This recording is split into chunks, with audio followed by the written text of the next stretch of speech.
بسم اللہ الرحمن الرحیم. معزز ناظرین، السلام علیکم ورحمۃ اللہ وبرکاتہ. حضرت عبداللہ بن عمر رضی اللہ تعالیٰ عنہ سے روایت ہے کہ ایک دن ایک شخص نے نبی اکرم صلی اللہ علیہ وسلم سے ارشاد فرمایا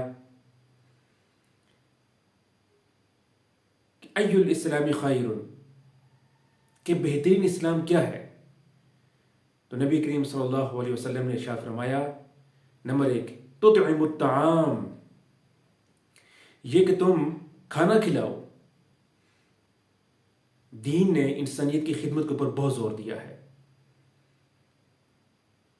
خدمت انسانیت کا ایک پہلو یہ بھی ہے کہ غریب، مسکین، نادار، حاجت مند لوگوں کو کھانا کھلایا جائے.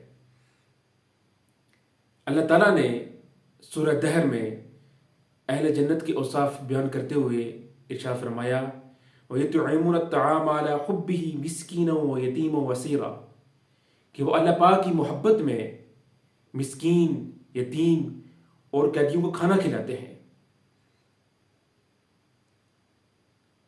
تو یہ جو کھانا کھلانا ہے یہ بہت بڑی نیکی ہے.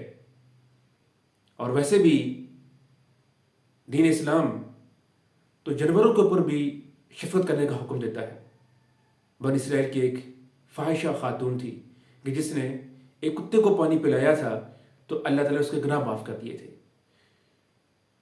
تو ایک جانور کو پانی پلانا اور کھانا کھلانا اتنے ثواب کا کام ہے، تو انسانیت کی خدمت کا کیا مقام ہوگا؟ پھر اللہ کے رسول صلی اللہ علیہ وسلم نے دوسری بات ارشاد فرمائی کہ وَتَقْرَأُ السَّلَامَ عَلَىٰ مَنْ عَرَفْتَ وَمَنْ لَمْ تَعْرِفْ، کہ تم جس کو پہچانتے ہو نہیں پہچانتے اس کو سلام کرو. اور جو فرد بھی سلام میں پہل کرتا ہے گویا وہ تکبر اور غرور سے بری ہو جاتا ہے. اور سلام دراصل محبت پھیلانے کا ایک ذریعہ ہے.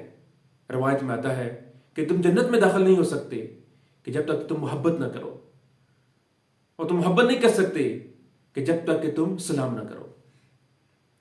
گویا سلام جنت میں داخلے کا ایک ذریعہ ہے. ایک مسلمان کے دوسرے مسلمان کے اوپر کچھ حقوق ہیں.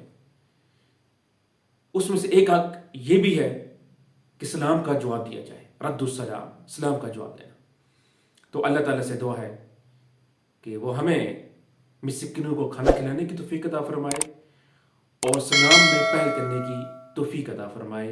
السلام علیکم ورحمۃ اللہ وبرکاتہ.